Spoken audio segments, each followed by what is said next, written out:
నేడు గాంధీ భవన్లో పీఎస్సీ కీలక భేటీ కానుంది. నామినేటెడ్ పోస్టుల భర్తీపై చర్చ జరగనుంది. ఉదయం 11 గంటలకు గాంధీ భవన్లో సమావేశం ఏర్పాటు చేశారు.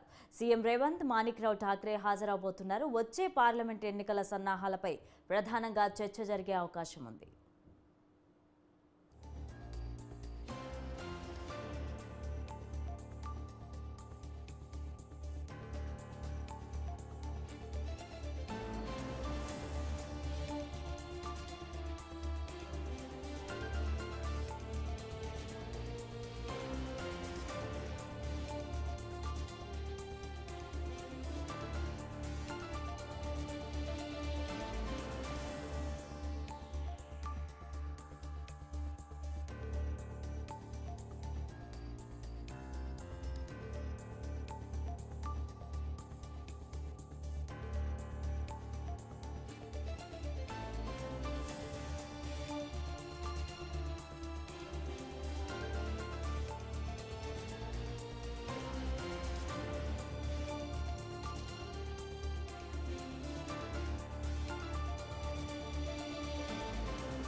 నేడు గాంధీ భవన్లో పీఎస్సీ కీలక భేటీ కానుంది. నామినేటెడ్ పోస్టుల భర్తీపై చర్చ జరగనుంది.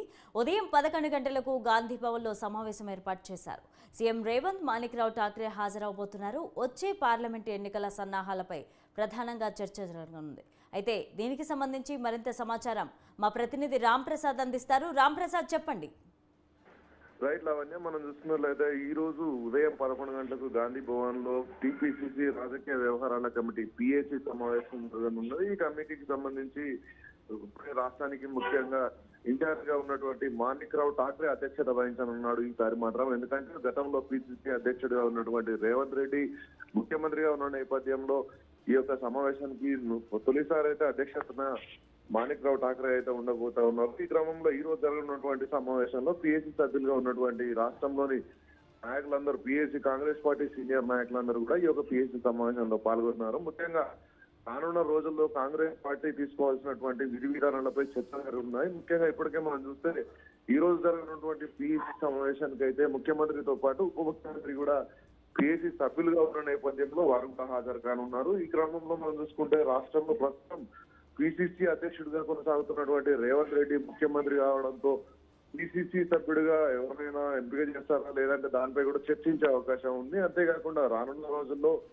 పార్లమెంట్ ఎన్నికలకు సంబంధించి తీసుకోవాల్సినటువంటి విధి విధానాలపై కూడా ఈరోజు పిఎస్సీ బృందం అయితే చర్చించి నిర్ణయం తీసుకుని మనం తెలుస్తా ఉంది. అంతేకాకుండా రానున్న రోజుల్లో స్థానిక సంస్థలు కానీ ఇటు పార్టీ అధికారంలోకి వచ్చిన అనంతరం పార్టీ కోసం పనిచేసినటువంటి సీనియర్ నాయకులకు కేటాయించాల్సినటువంటి నామినేటెడ్ పోస్టులు భర్తీ వంటి అంశాలపై కూడా ఈ రోజు పిఎస్సీ సమావేశంలో చర్చించనున్నారు మనకు తెలుస్తా ఉంది. ఈ క్రమంలో మాణిక్రావు ఠాక్రే అధ్యక్షతన జరుగుతున్నటువంటి ఈ సమావేశానికి పిఎస్సీ సభ్యులు అందరూ కూడా హాజరై వారి వారి నిర్ణయాలను, అదేవిధంగా అభిప్రాయాలను, భవిష్యత్ కార్యాచరణకు సంబంధించినటువంటి ప్రణాళికలను రూపొందించడమే లక్ష్యంగా అయితే ఈ రోజు ఉదయం 11 గంటలకు గాంధీ భవన్ వేదికగా అయితే పిఎస్సీ సమావేశాన్ని నిర్వహించన్నారు. మనం చూసుకోవచ్చు, గతానికి ఇప్పటికీ తేడా ఏంటంటే గతంలో పార్టీ డెవలప్మెంట్స్ కోసం పిఎస్సీ నిర్వహించిన నేపథ్యంలో ఈసారి మాత్రం అధికారంలోకి వచ్చిన అనంతరం తీసుకోబోతున్నటువంటి నిర్ణయాలపైన అయితే పిఎస్సీ ఏ విధంగా స్పందిస్తుంది, ఎలాంటి నిర్ణయాలు తీసుకుంటారనే అంశంపై అయితే పూర్తి స్థాయిలో ఉత్కంఠ నెలకొందని చెప్పవచ్చు. ఎందుకంటే ఇప్పటికే రాష్ట్రంలో ఎమ్మెల్సీలతో పాటు అదే విధంగా మంత్రివర్గ కూర్పు కూడా ఇంకా పూర్తా ఉన్న నేపథ్యంలో ఎవరెవరికి ఎలాంటి పదవులు ఇవ్వాలి, అదేవిధంగా రానున్న రోజుల్లో పార్లమెంట్ ఎన్నికలలో ఎవరికి టికెట్స్ ఇవ్వాలి, అదేవిధంగా పార్లమెంట్ లో సంబంధించి ఇప్పటి నుంచే గ్రౌండ్ వర్క్ చేసుకునేందుకు ఎవరికి అభ్యర్థులకు అవకాశం ఇవ్వాలనేటువంటి అన్ని అంశాలపైన కూడా పూర్తి స్థాయిలో ఈ రోజు చర్చించడం మనకు తెలుస్తా ఉంది. ముఖ్యంగా చూసుకుంటే స్థానిక సంస్థలు కూడా వచ్చే సంవత్సరం జనవరి నెలాఖరులోపు స్థానిక సంస్థల పీరియడ్ అనేది పూర్తవనున్న నేపథ్యంలో అనంతరం జిల్లాల వారీగా ఇప్పటికీ కొంతమంది జిల్లా అధ్యక్షులు కూడా ఎమ్మెల్యే బరిలో నిలిచి గెలవడం జరిగింది. వారి స్థానాలలో కొత్త వాళ్ళని నిర్ణయించాలా లేదంటే వారితోనే ఏ విధమైనటువంటి పార్టీ డెవలప్మెంట్ చేయాలన్నటువంటి అన్ని అంశాల మీద కూడా ఈ రోజు పిఎస్సీల సమావేశంలో చర్చించాలని తెలుస్తుంది లావణ్య. అయితే రాంప్రసాద్ చెప్పండి, 100 రోజుల్లో 6 గ్యారంటీలు కంప్లీట్ చేస్తాము, అందరికీ అందిస్తాము అని చెప్పారు. దీని మీద ఎలాంటి కసరత్తు జరగబోతోంది? ఇప్పటికే మనం చూస్తున్నాం తెలంగాణ రాష్ట్రంలో ఏదైతే మహాలక్ష్మి పథకాన్ని 6 గ్యారంటీ స్కీమ్ల ద్వారా ప్రకటించినటువంటి కాంగ్రెస్ పార్టీ మనం చూడవచ్చు ఇప్పటికే 2 గ్యారంటీల అమలుకు అయితే ఇప్పటికే గ్రీన్ సిగ్నల్ ఇచ్చినటువంటి పరిస్థితులను మనం రాష్ట్రంలో చూస్తున్నాం. అందులో భాగంగానే మహిళలకైతే ఉచిత బస్సు ప్రయాణాన్ని డిసెంబర్ 9న ప్రారంభించడంతో పాటు అదే రోజున రాష్ట్ర వ్యాప్తంగా ఉన్నటువంటి ఎవరైతే ఆరోగ్యం ఎవరికైతే కావాలో సంపూర్ణ ఆరోగ్యం కోసం వ్యాధిగ్రస్తులుగా వివిధ జబ్బులతో బాధపడుతున్నటువంటి ప్రజలందరికీ కూడా ఆరోగ్యశ్రీని గతంలో ఉన్నటువంటి పరిధి కంటే కూడా 10 లక్షలకు పెంచేసి ప్రకటన చేయడం జరిగింది. ఇప్పటికే మనం చూడవచ్చు 6 గ్యారెంటీ స్కీమ్లలో అయితే 2 అయితే పూర్తి చేయడం జరిగింది. అదే విధంగా మరికొన్ని స్కీమ్లను కూడా అమలు చేసేందుకు ఇప్పటికే ఇప్పుడు మనం చూడవచ్చు గృహజ్యోతి పథకం కింద 200 యూనిట్ల విద్యుత్ను అయితే ఉచితంగా అందిస్తామనేటువంటి హామీ ఇచ్చినటువంటి కాంగ్రెస్ పార్టీ ఇప్పటికే విద్యుత్ శాఖకు సంబంధించినటువంటి పెట్టుబడులే కానీ అదే విధంగా గతంలో ఉన్నటువంటి అప్పుల మీద కానీ పూర్తి స్థాయిలో ప్రక్షాళన చేసి అక్కడ ఉన్నటువంటి ఒక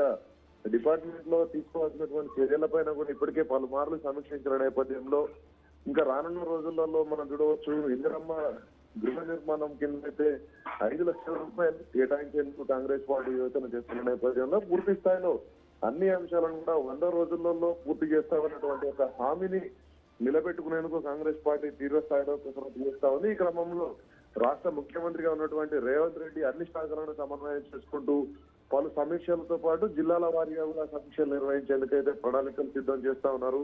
ఇదే క్రమంలో మనం చూడవచ్చు తెలంగాణ రాష్ట్రంలో 100 రోజుల్లో అంటే ఇప్పటికే మనకు డిసెంబర్ లో అధికారంలోకి వచ్చిన నేపథ్యంలో సుమారుగా ఫిబ్రవరి పూర్తయ్యేటప్పటికైతే అన్ని స్కీమ్లను కూడా ఇంప్లిమెంట్ చేసి ఇచ్చిన మాట ప్రకారం తెలంగాణ రాష్ట్రంలో అయితే ఈ యొక్క పథకాలను అమలు చేసి మరొక మారు తెలంగాణ రాష్ట్రాన్ని ప్రకటించినటువంటి సోనియా గాంధీ ఇచ్చినటువంటి 6 హామీలను కూడా నిలబెట్టుకున్నాం అనేటువంటి ఒక అంశాన్ని ప్రజల్లోకి తీసుకువెళ్లి తద్వారా పార్లమెంట్ ఎన్నికలలో భారీ మెజార్టీని సాధించడం లక్ష్యంగా అయితే కాంగ్రెస్ పార్టీ పావులు కలుపుతుందని చెప్పవచ్చు. Right, thank you Ramprasad.